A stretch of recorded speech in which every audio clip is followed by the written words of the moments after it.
idea is these humanoid robots are going to take over the education system, right? I don't know how I feel about that. Like, I do like it. You'll for have an tutoring. in-house teacher. Right. But they still need socializing. And we're back. Casa Siciliano. We just keep going.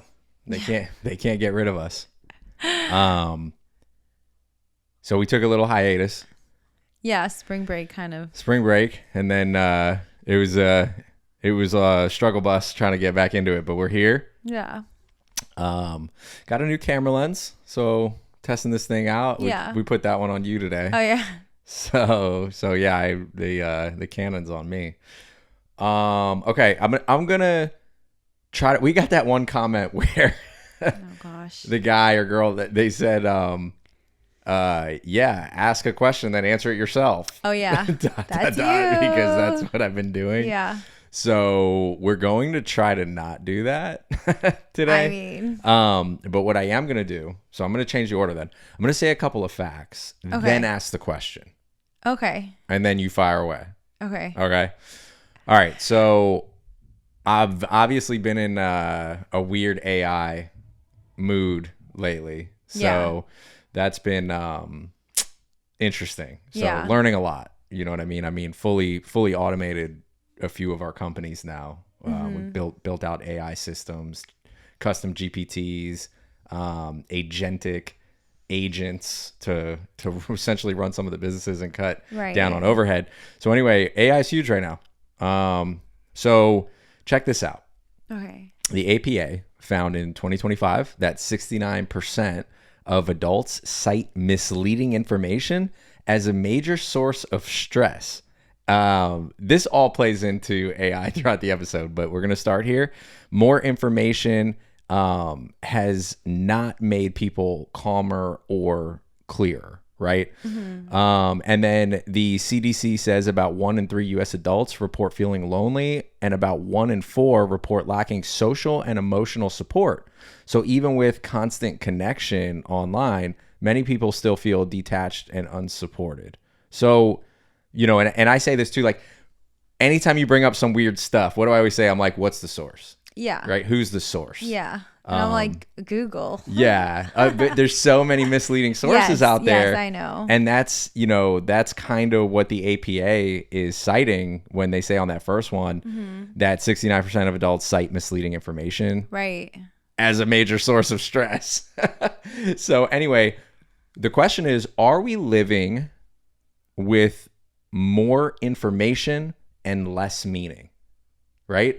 Is society right now living with more information than we've ever had, but less meaning? Like, is there less meaning to life? Is there less meaning behind the misleading information we're receiving? It's like a loaded question. Yeah, I don't know if I really can put those two together, like, to make sense in my own brain. I just feel like there is so much information out there, but like, what do you mean by less meaning? Because in general feel like there's less meaning just because everyone just goes to social media and less socializing kind of for, you know, like, meaning. But it's like, it's so meaningless. Like, I was thinking the other day, like, in the car, I'm like, you know, everyone thinks you're so important, but you're really not. Like, right. And it's like, not to like offend anybody or like put anybody down. It's just like you get so like warped in your mind that people care what you're posting, and like, you know, and it's, people do care, but not as much as you think. So it's like, it's not a big deal. Like, if you want to post something, just post it. If nobody likes it, it's not that big of a deal. The world's going to keep going, and like, people are going to move on. So it's like, it goes both ways. I'm just like, so I'll be looking at something, I'm like, nobody really cares that much about your post. Right. But it's like, do you see posts that, like, do you read posts and from someone else and say, man, I really care about this? But honestly, yeah, like, sometimes I do, but it's like, I don't mean it like in a way of putting someone down. I'm just like, who would you say makes those posts? Who in your life will post something and you see it and you say, hey, that substance, I'm glad she posted that because it made, you know, it has meaning to me. In my life? Yeah. I don't know. Like, I do like when people post like interesting like sports for the kids, or somewhere cool that we can take them or go as a family. Like that's like, that to me is meaningful, because I can't always. Well, that's information. Right. I guess that's more valuable to me. But like, I guess like. So that's information. And then like, but what if, Felicia posts her kid, Susie, at the park running because she thinks it's cute, and she's like, man, my daughter's the cutest daughter in the world. And she's posting it for the attention because she's proud of her daughter. Yeah, I love that. Okay, so you enjoy seeing those posts. Well, not that I enjoy I don't. seeing. When I see someone posting about, little Billy on the baseball field hitting the ball, like, hey, man, I'm happy for you. Yeah, you do that. I'm happy for you, but like, you do you. Like, this adds no value to my feed. Yeah, like I think it's cute because, I mean, if I was to do it, only because it would keep popping up on my timeline. So it's something that I want to keep for myself, and whoever enjoys it, I really don't care. I'm not posting it for you. I'm posting it so that it keeps populating on my timeline year after year, and I can have those memories. Yeah, you said that the other day. I remember. And that's something that adds value to me. I don't really do it for anybody else, but like something that other people do that add, like some of the people like that I used to follow on Instagram or even on my Facebook, like interior designers, like I follow you for interior design. So when you post about like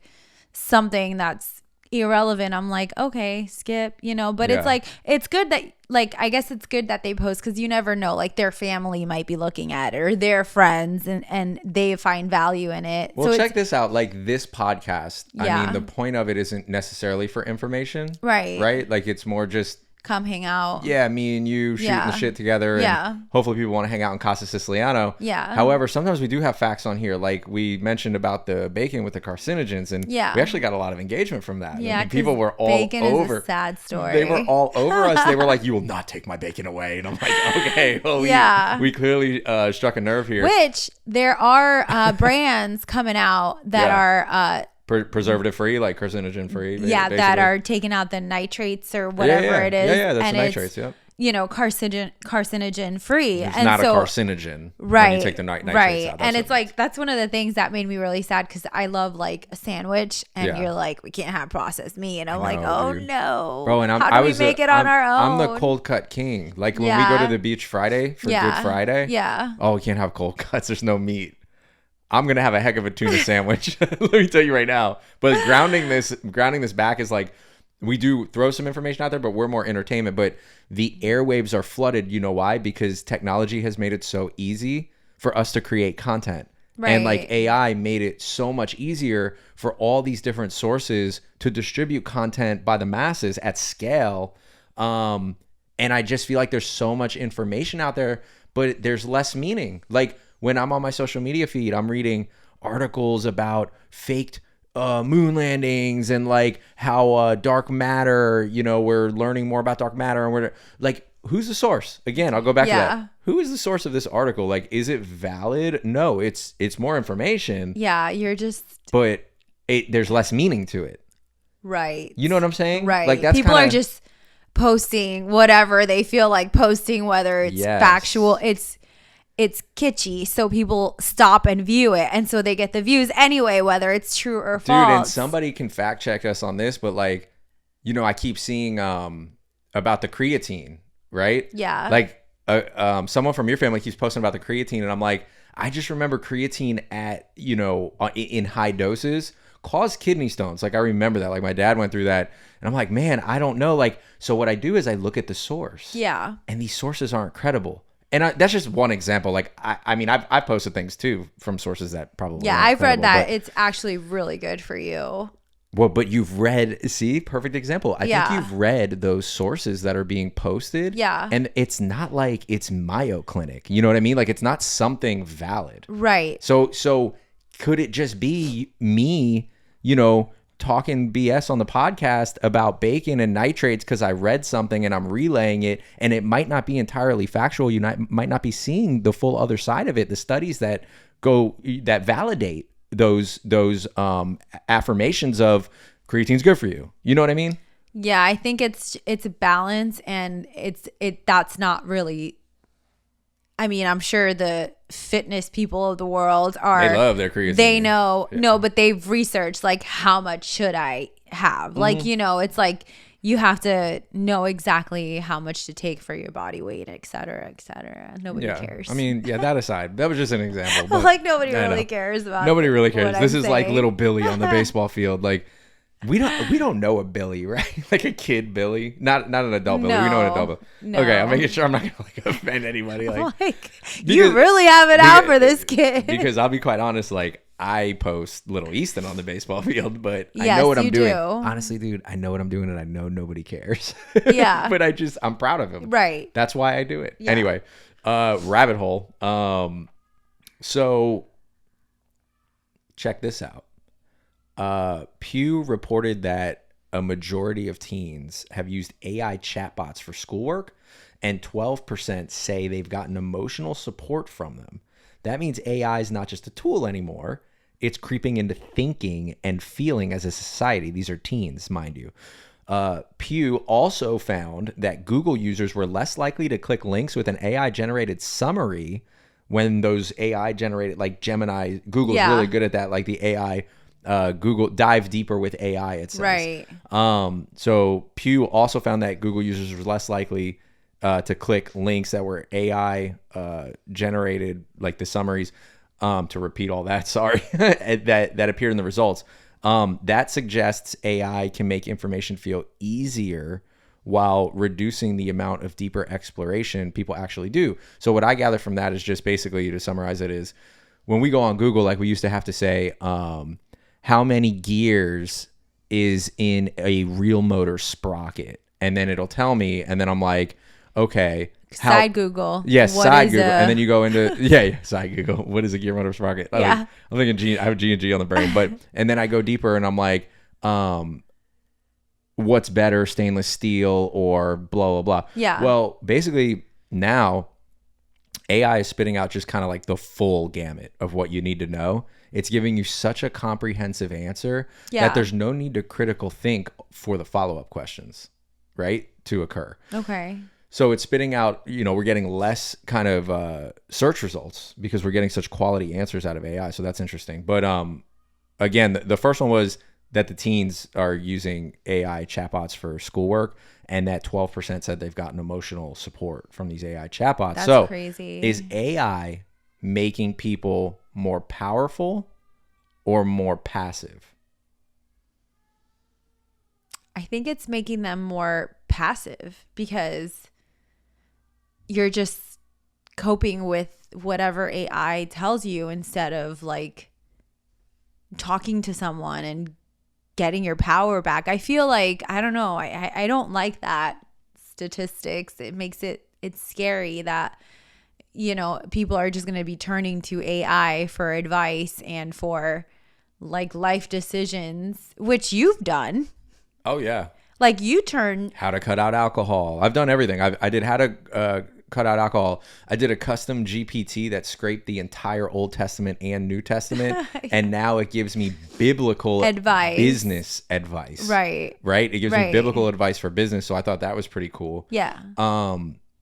Yeah, like, I mean, that is like, I feel like that's a little different because it's like advice versus like emotional support. Like, I just always go back to like the kids that are depressed and stuff. Like, what kind of advice are you getting from? Well, like I did full disclosure, like I did a query that was basically about like dying. Like I did the query, and honestly, I was very impressed with how AI handled it. It was like, basically like, are you, like, it asked me a series of questions and I knew what it was getting at. It was like, hey man, I'm gonna call 911 right now on your ass. But it wasn't like that. It basically was like, are you gonna harm yourself? Do you feel like harming yourself? Do you feel like this? Do you feel like that? Just trying to get out of me like what mental state I was in. Right. And then when it realized, it was like, wow, no, you have a really like curious, high powered brain. Yeah. And you're really asking these questions. Like I was asking like at a subatomic level, like what is X and Y in our brain? But it was making sure I wasn't going to hurt myself. I was so impressed because if it was a kid doing it, and then it normalized it for me. It was like, yeah, everybody goes through this,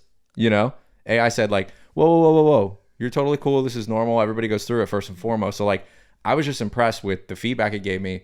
I think that I want, like, Olivia's having conversation. We talked about this. Yeah. Olivia's having conversations with Alexa now. Yeah. Like, you know, what's the biggest animal in the world? Like, okay, a humpback whale or a blue whale, whatever it was. Tell okay, me a cool. joke. Yeah, well, yeah, like, okay, cool. Give me words that rhyme with whale. Like, and she just has conversations with Alexa, and I'm impressed by it.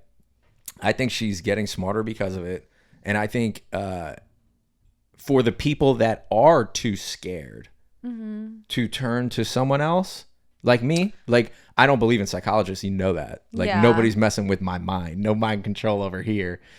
I'm able to go to ChatGPT and, like, have a private conversation first. And then when it's like, hey, man, no, you need a shrink. Like, you're pretty out of whack. I might consider it at that point, because it's like this third party opinion.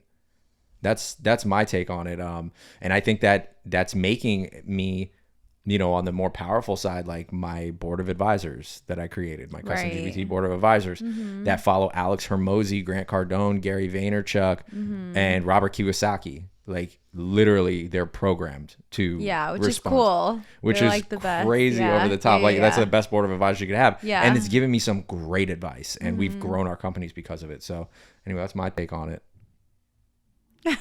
I'm just like, I see a lot of value in it, and I do like that. I do like that kids are using it, as long as it doesn't take away the critical thinking piece. Like, I want kids to be able to dig deeper and critically think. Right. I mean, comments after I said that, like, I feel like that would add a different. I just feel like after you said all that, like, I can see why it's like beneficial, or how it adds value. You know, the only part that I was worried about was, like, I just feel like from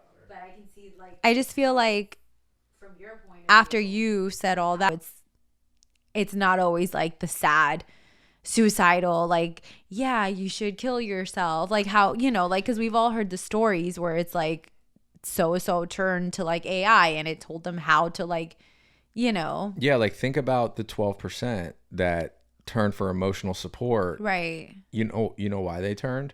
Why? Because they had no one else. Yeah. Like, they didn't feel comfortable enough. Their support system isn't strong enough. Like, where are they going to turn outside of AI? I just like it as a safety net for those 12%. True. I'd love to see statistics on.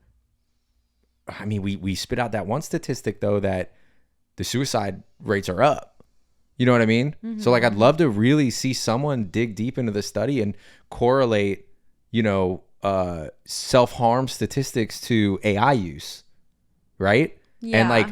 And find that kind of common lane between the two. And identify, is there a problem with AI being an emotional support tool, like a puppy, like an emotional support puppy? Yeah, I guess, like, it's different. Like, I guess, like, emotional support is different than that's your last resort and you're turning to AI for, like, the bad stuff. You know? Well, check this out. Let's get a little more grounded. In 2024, U.S. households spent $3,945 a year on food away from home.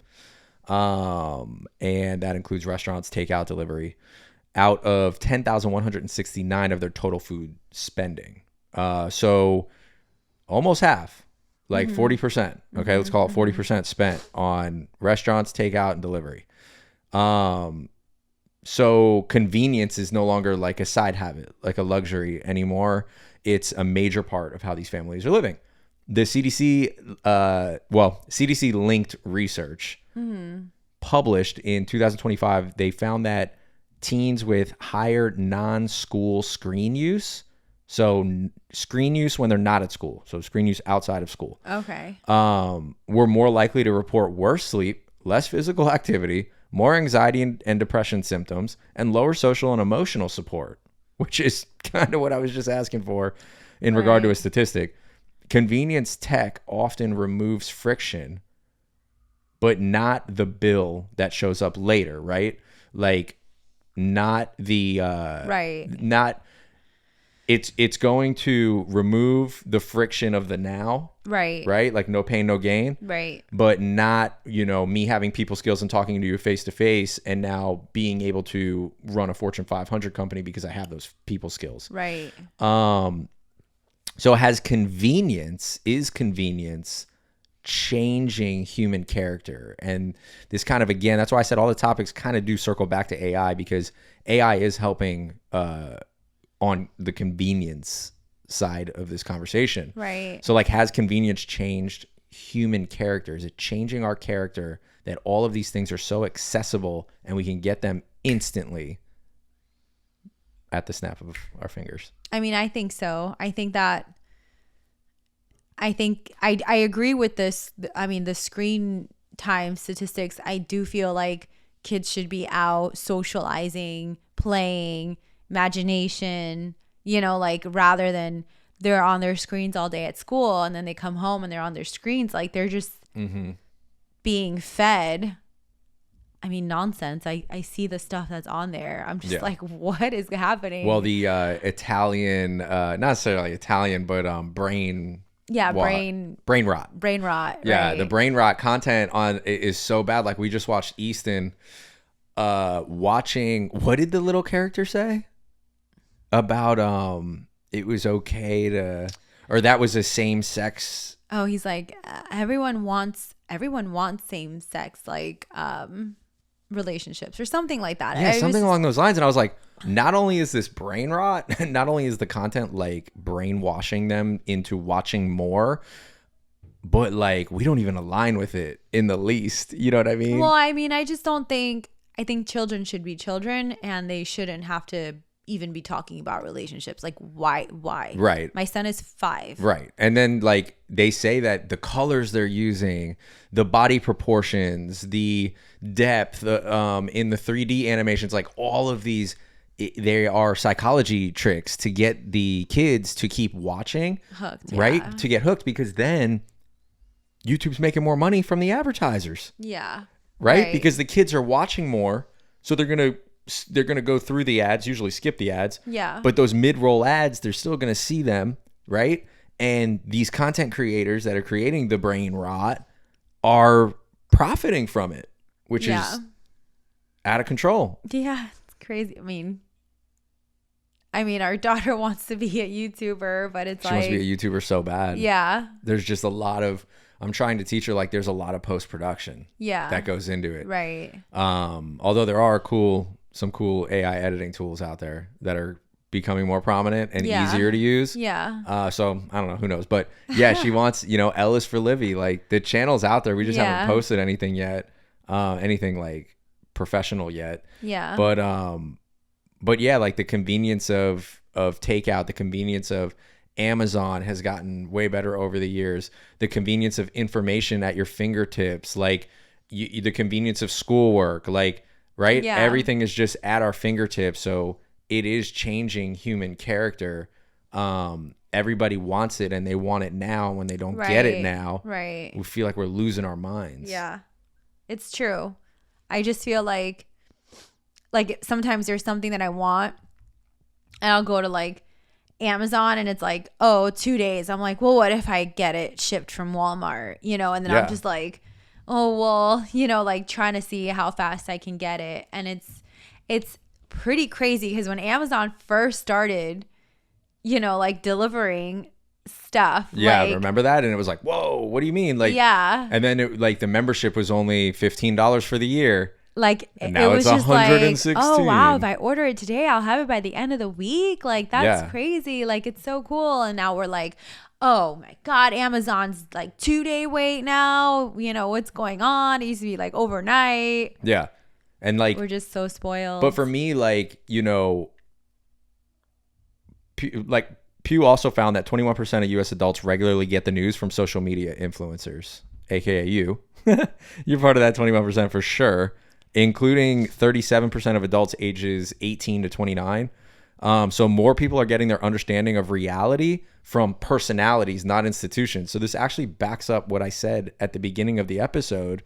And with that said, like, why does everything feel fake now? That's why everything feels fake. is because everyone is getting their news from everyone else, and it's not from an institution. It's not from a peer-reviewed publication, right?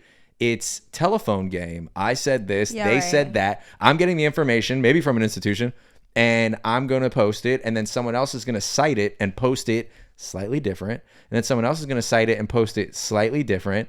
Well, now there's this ecosystem of that same piece of knowledge that's been skewed and warped. And so that's why, like, I do think everything feels fake now.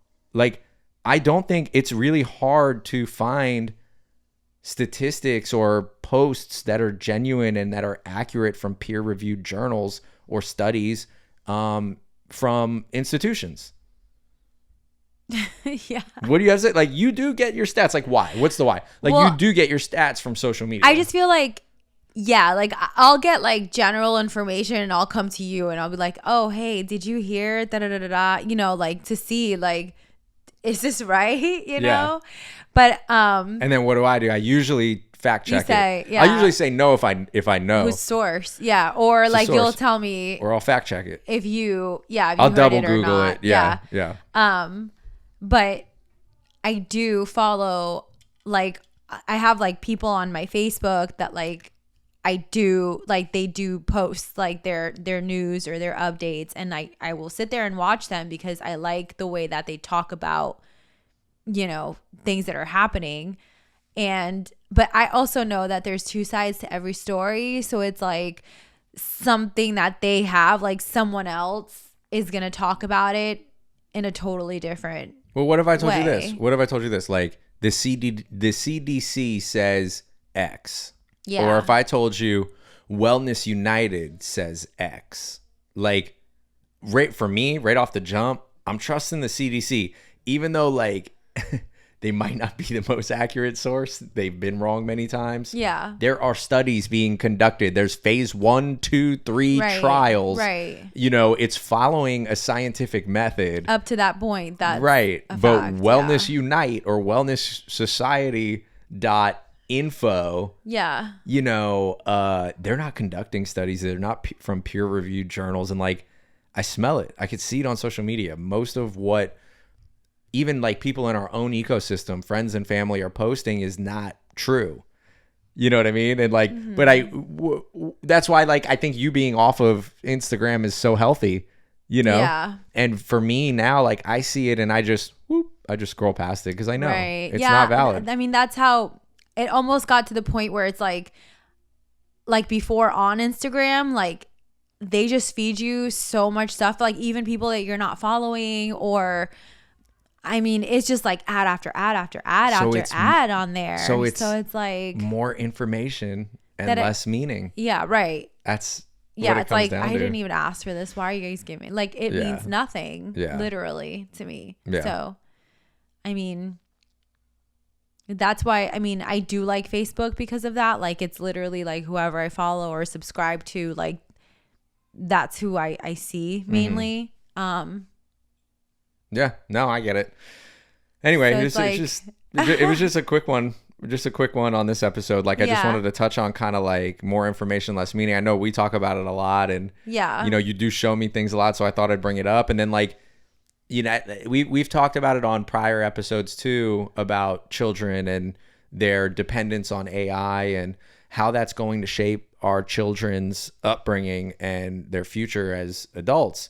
So I think we're going to talk about it many more times, but I love that we touched on that in this episode a little bit, where it was like 12% are relying on AI for emotional support. Yeah, I mean, that's an impressive statistic. It's crazy because it's like, this is still like typing on a computer, like, and talking to Alexa. Like, imagine when it's like the robots are actually here, or like, you know. Well, like, how about the, you know, Melania Trump, they had all of the world leaders recently, and our Humanoid, the United States Humanoid robot came out and was speaking, saying hello and greeting everyone in multiple languages. And they are, you know, they are postulating that these humanoids are going to take over the education system. Oh yeah. And we will remove these state-run schools, and everyone will be homeschooled by a humanoid in their household. Elon Musk said the new Tesla bot that he's coming out with, Tesla Bot 3 or whatever the name is, he anticipates there being 10 billion units sold before like 2030. 10 billion. There's only 7 billion people in the world. So he's anticipating 3, 4, 5 units They're gonna be like in every household. Yeah. Plus he's anticipating a unit at the workplace. So like the idea is these humanoid robots are going to take over the education system, right? I don't know how I feel about that. Like, I do like it. You'll for have an tutoring. in-house teacher. Right, but they still need socializing. They still need socializing. So it's I like, agree. I think that it's cool, like for tutoring, for like, I mean, school is pretty hard. I'm like, 3rd grade math, like, no. I like it because we'll just have this unified national education system that these robots, and then like these robots, I would imagine, are going to have some sort of camera system and monitoring system built in, where part of the grade is you were in a room without distraction, without screens, and you were being educated and taking notes. And like, I'm sure that will be built into this future education system. So I'm like, okay, well now we don't need public schools. I don't know about, like, I still feel like, I don't know. And now we don't need public Which schools. is what Imagine, we talked about. Do you know like 40% of our property taxes that we pay are for the public school system? I still feel like even if it's not full time, kids need to be socialized. They need to socialize. If they don't have that, that's a big piece of mental, like, they growth. need to socialize. I agree. That affects your personality, that affects your mental state of being, that affects like, but what if how you treat people. But now you're removing travel time to and from school, right? And you're removing additional expenses related. Like, what if having this in-home agentic or this in-home humanoid educator allows for more free time, which then allows for more extracurricular activities, which means now the kids are socializing in a setting where they're actually socializing and not, afraid to be themselves. I still feel like in the school system, I still feel like 1 or 2 days of like, you still can't wear a hat to school. Like music, art, like PE, like those, they're actually pretty important. Like, I feel like you being in a group setting and listening to someone play music and figuring out what it is that you like, I feel like that's a big deal, and you can't just do that at home. You think the humanoid could play the guitar? No, like, I feel like we have a room that has a piano, guitars, drums. Kids just don't. Well, he was banging on it mid-episode. I heard him. I mean, he's like, they'll do it for a little bit, but I feel like having 30 minutes or however long it is at school, 40 minutes of like uninterrupted, this is what your whole class is going to do this. Like, I used to love music and PE actually. And, but that's because it's like doing it in a social setting. And it's like, and then you figure out like, okay, I love art more than music, or I love, and just doing that repeatedly over and over and over, I feel like exposes what you really like to do. I don't think you can do that at home. Yeah. I mean, it makes sense. I see some of the pros No, on that. you're definitely like, I want a robot to teach my kids at home. Yeah, I and just I'm feel like, I don't know. Like, think about me with work, like drive time. Like, drive time consumes so much of the day. Like, there is drive time to get to and from the kid to and from school. And like, I don't know. I just feel like we're moving to a society where convenience, which is what we chatted about, the convenience of being at home. I just like less friction. I like efficiency. That's my take on it. Yeah. I feel like even like in the future, like even a part-time school day or like 2 days a week, like I still feel like they need that. Yeah. Well, I think that's a good stopping point for today. I that last one I wasn't even going to throw into this episode, but I think that was a good hot topic. Yeah, we did talk about that earlier this week. We brought up like the humanoid. About instructor. Like school and stuff like that. So. Yeah. No, so that was good. So that's about it for today. Okay. Drop a comment. Let us know maybe what topic you want us to chat about. If we have a conversation during the week, we'll pivot and try to bring something interesting to the channel. But yeah, I'm Mike. And Ari. And you guys just watched Casa Siciliano. We will check you out next week. Peace. Ciao.